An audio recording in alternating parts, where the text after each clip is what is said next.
girl in 3 days, and I'm guaranteed to be the drunkest. March 26th, 2023. It was just after 6 o'clock on a Sunday evening in Columbia, South Carolina. Families were finishing dinner, children played inside their apartments, and the Carrington Place at Wildwood Community seemed as calm as any other weekend night.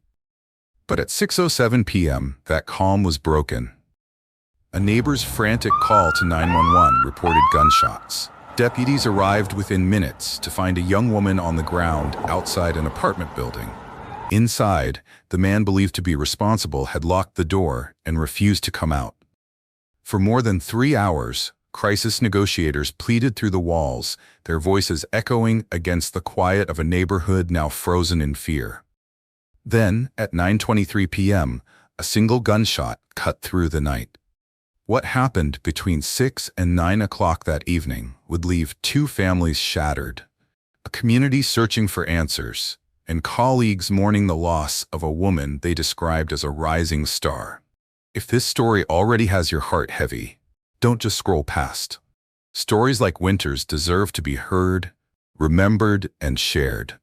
Too many women's voices are silenced before their time, and if we don't keep their names alive, the world forgets. So please, hit that like button, drop a comment to let me know where you're watching from, subscribe so you never miss another untold story, and most importantly, share this video. Your one click could be the reason someone else learns Winter's name and the reason her legacy never fades. Her name was Winter Nicole Straw, 25 years old, a mother, a daughter, a mental health officer, a woman whose joy lit up every room, and whose laughter filled thousands of TikTok videos with life. By the end of that Sunday night, her story would become a devastating reminder of how quickly everything can change. This is not just another case file. This is Winter's story, a story of promise, of hidden warning signs, and of a tragedy that still echoes through South Carolina. Before the world came to know her name through headlines and memorials, Winter Nicole Straw was simply Winter to those who loved her most. Born on July 30th, 1997, in San Diego, California, she entered the world with a smile that her family remembers as infectious, a kind of light that filled any space she walked into. Her early years in California carried those memories of warmth and laughter, but soon her family made a pivotal decision, one that would shape the rest of her life. They relocated across the country to Columbia, South Carolina, a city that would not only become her home but the backdrop for her greatest achievements and, tragically, her final chapter. At Columbia High School, Winter quickly made her mark. She was more than just a student. She was an athlete, a leader, and someone people gravitated toward. On the basketball court, she stood out not just for her skill, but for the way she lifted her teammates. Coaches described her as dynamic and determined, an athlete who could command the game, but also inspire those around her. Teammates leaned on her not only for her ability to score or defend, but for the energy she brought every single time she stepped on the court. That determination followed her beyond high school and into her college years. Winter chose Allen University, a historically Black institution in Columbia that gave her more than an education. It gave her a community. At Allen, she didn't just play one sport. She played two. She was a dual-sport athlete, excelling in both basketball and volleyball, a rare accomplishment that spoke volumes about her discipline and drive. Her impact was historic. She played a vital role in leading Allen's women's basketball team to their first-ever championship, a milestone her coach and teammates still celebrate when they speak her name. To them, she wasn't just a player. She was a cornerstone, someone whose presence turned potential into victory. But Winter's time at Allen wasn't just about sports. She pursued academics with equal determination, graduating in 2020 with a Bachelor of Arts degree in social science, completing her studies during the challenges of a global pandemic. For many, that moment would have been enough. But Winter always carried a vision larger than herself. She joined Delta Sigma Theta Sorority Incorporated, a sisterhood dedicated to service, education, and community uplift. Through this bond, Winter found another family, Women who shared her values, her ambition, and her drive to give back. Her sisters remember her as dedicated, reliable, and always ready to lend her time to community programs and outreach. After graduation, Winter took her compassion and her strength into a career that demanded both. She became a mental health officer with the South Carolina Department of Corrections at the Broad River Secure Facility. It was work few could manage, requiring patience, resilience, and empathy. Her colleagues described her as the embodiment of professionalism, someone who not only met the requirements of her role, but went above and beyond to connect with those under her care. She had the ability to remain calm under pressure, to see people for more than their worst mistakes, and to extend humanity in an environment where it is often forgotten. For her co-workers, Winter was more than just a colleague. She was an example of what it meant to truly care about the work and the people it affected. Outside of her career, Winter's most important role was one she cherished above all others: motherhood. She was a devoted mother to her young daughter, and those who knew her described their bond as unbreakable. Winter's love was not quiet or distant. It was visible, evident in every action, every moment, every memory she created with her child. She poured into her daughter the same energy she had always given to her teammates, her sorority sisters, and her colleagues. But in motherhood, it became even more profound. Every milestone, every laugh, every lesson was shared with an intentionality that showed just how much she valued her role as a parent. And yet, Winter wasn't only defined by her responsibilities. She was vibrant, funny, and present on social media, particularly on TikTok. There, she shared glimpses of her everyday life, dance videos, moments of joy, mother-daughter time, and the kind of light-hearted content that made thousands smile. Her growing audience didn't just see her as a creator. They saw her as authentic, someone who lived fully and openly, who let people into her world without pretense. Her videos resonated because they were real, reflections of the woman she was both on and off the screen. To the outside world, Winter appeared to have everything. She was thriving as a mother, building her career, and sharing her joy online. Part of that joy included her relationship with 27-year-old Renardo S. Johnson, a man from Pelion, South Carolina, a small town about 30 miles southwest of Columbia. He wasn't someone who sought the spotlight on his own, but through Winter's growing social media presence, he became a visible part of her world. On TikTok, the two often appeared side by side, presenting themselves as what many would call couple goals. Their followers saw them laugh together, dance together, and share affectionate moments that seemed to capture the picture of young love. In video after video, Winter playfully teased him, while Renardo often took on the quieter, more reserved role. He wasn't flashy or eager for attention, but his willingness to join her online, whether it was massaging her feet on camera, participating in dance challenges, or answering questions about their relationship, added to the impression of a devoted partner. Their chemistry, at least through the lens of TikTok, seemed effortless. That image only deepened in 2022 when Winter was involved in a serious car accident. During her recovery, Renardo was at her side, helping her heal, showing up when she needed him most, and publicly sharing moments of care that made their bond appear even stronger. To many watching, theirs looked like a relationship grounded in love, loyalty, and support, the kind of connection that friends admired and strangers online aspired to. But social media tells stories in fragments. While many saw lighthearted clips of affection, looking back now, there are details that carry a heavier weight. Mixed into the laughter and dancing were posts that hinted at tension. In one video, Winter joked about going through her boyfriend's phone because she was bored, adding a caption that made followers laugh at the time, but in hindsight suggests boundaries were already being tested.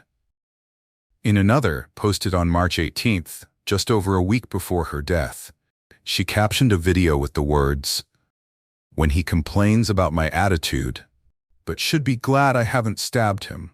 She smiled, she danced, she kept the tone playful, and thousands of viewers took it as harmless humor. Today, that same post reads very differently. Then came the most haunting clip. On March 22nd, only 4 days before Winter's life was cut short, she did another video. The caption read, "When someone tells us we too toxic to be together," it was set to music. Once again, she and Renardo played along, smiling and laughing. At the time, her audience likely saw it as just another inside joke between two people in love. But when revisited after March 26th, those words stand as a chilling acknowledgement of strain inside a relationship that millions thought looked perfect. This is what makes Winter's story so complex and heartbreaking. On screen, the world saw romance, devotion, and fun. But social media has a way of masking reality.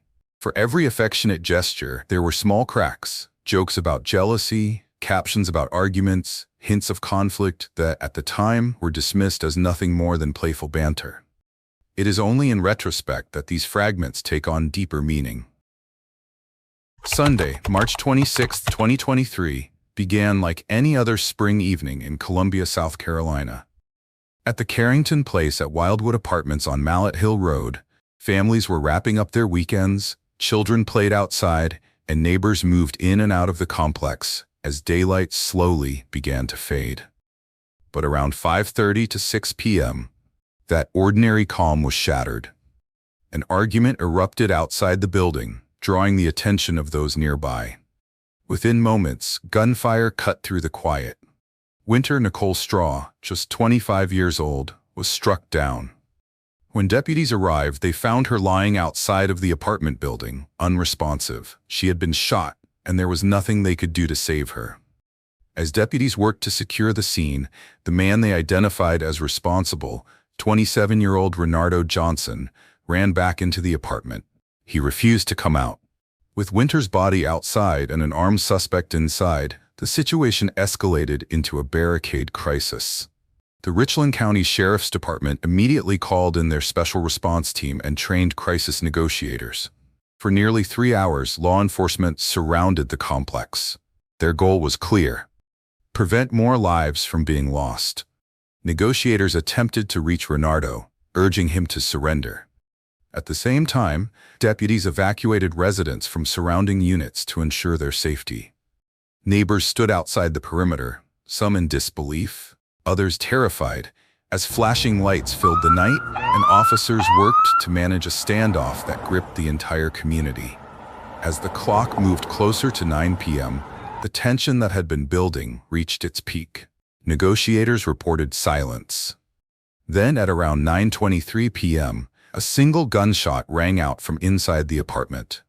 Deputies quickly entered and found Renardo with a gunshot wound to the upper body. He was rushed to the hospital but did not survive. In the hours that followed, the coroner confirmed what deputies already knew. Winter's death was ruled a homicide. Renardo's was ruled a suicide. What began with an argument on an otherwise ordinary evening ended with 2 lives gone, a family devastated, and a community left reeling from the violence that had unfolded before their eyes. In the days that followed, Sheriff Leon Lott held a press conference addressing the community. Standing before cameras, he did not speak in vague terms. He called Winter's death what it was: a domestic violence homicide.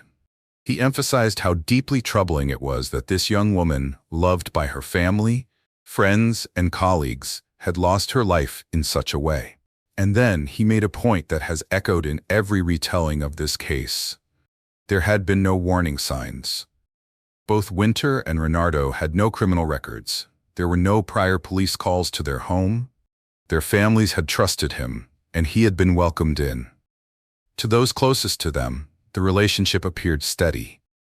Nothing suggested what would ultimately unfold on that March evening. This is what investigators highlighted as one of the most chilling realities about the case. From the outside, everything looked fine. There was no history of abuse on record, no neighbors calling in concerns, no interventions that hinted at escalating danger. It was a reminder that domestic violence is not always loud, visible, or documented. Sometimes it hides behind the everyday routines of work, family, and social media posts that appear happy and ordinary. In this case, what looked like love to the world was, in reality, a relationship that would end in the most devastating way possible.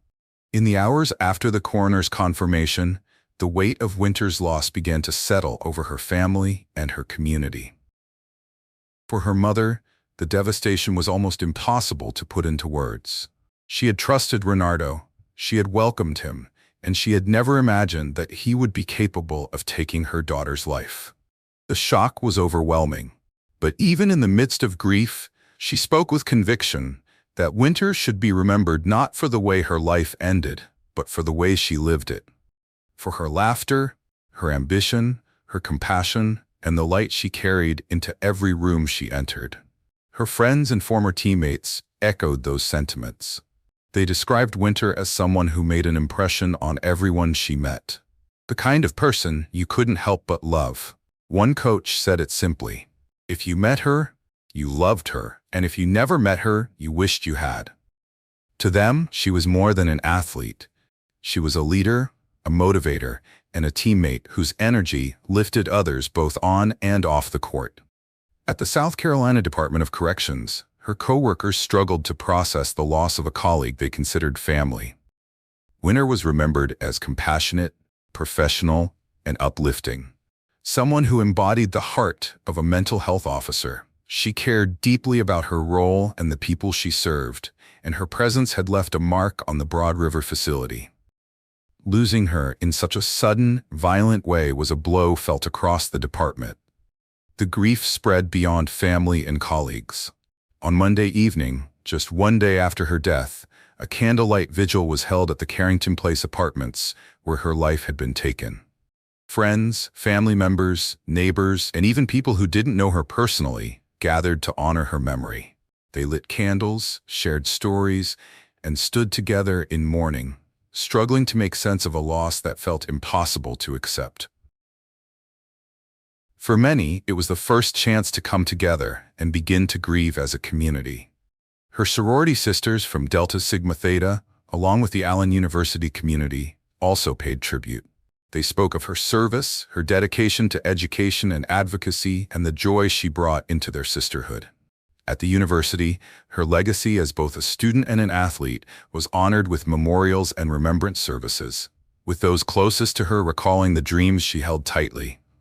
Dreams of attending law school, of using her voice to advocate for criminal justice reform, of continuing to uplift others just as she always had. Through it all, the deepest reminder of who Winter was came from the daughter she left behind. Friends and family spoke of the love between mother and child, a bond that was visible to anyone who saw them together.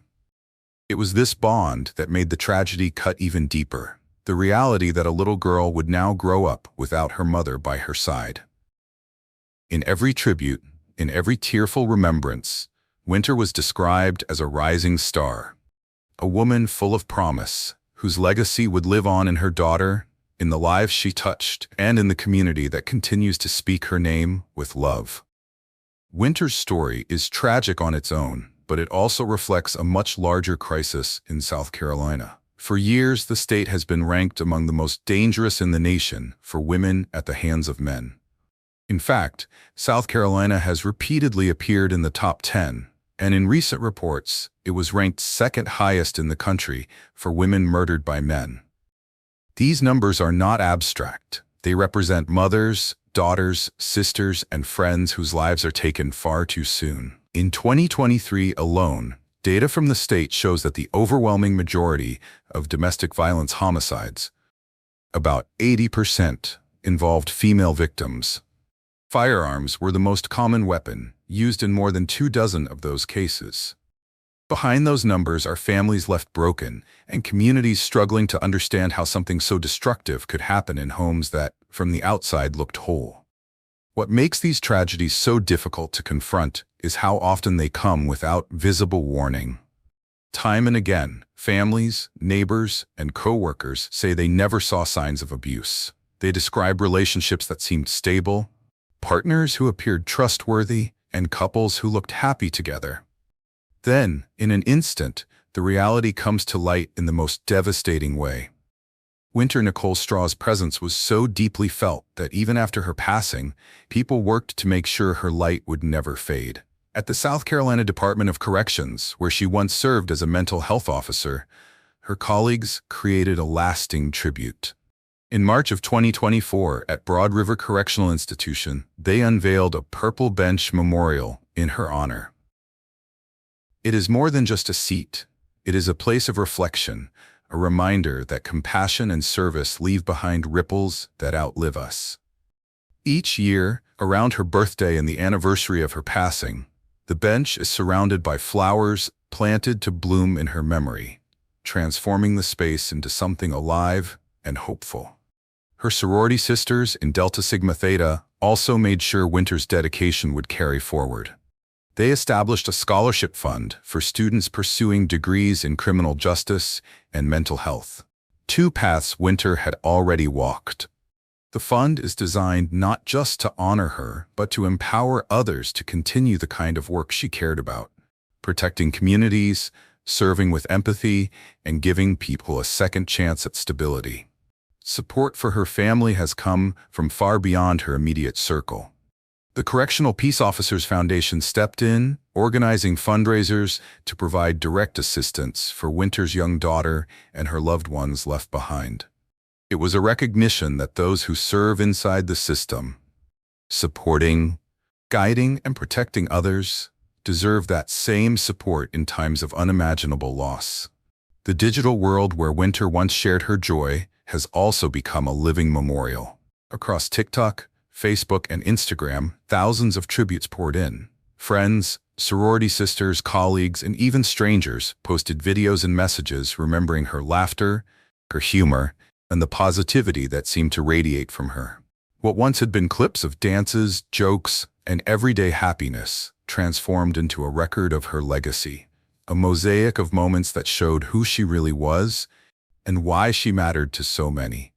And even in the most unexpected places, her memory lingers. A few former inmates, those she once worked with, shared anonymously that Winter had treated them with compassion at times when they felt forgotten. They remembered her listening ear, her patience, and her humanity in a setting where kindness is often in short supply. To them, she wasn't just an officer. She was someone who reminded them they were still human beings. If Winter's story has moved you, I ask you to help keep her memory alive. Share this video so her life and her lessons are never forgotten. Subscribe to this channel for more stories that deserve to be told. And most importantly, if you or someone you love is living in silence, please reach out for help. You're not alone, and your life matters.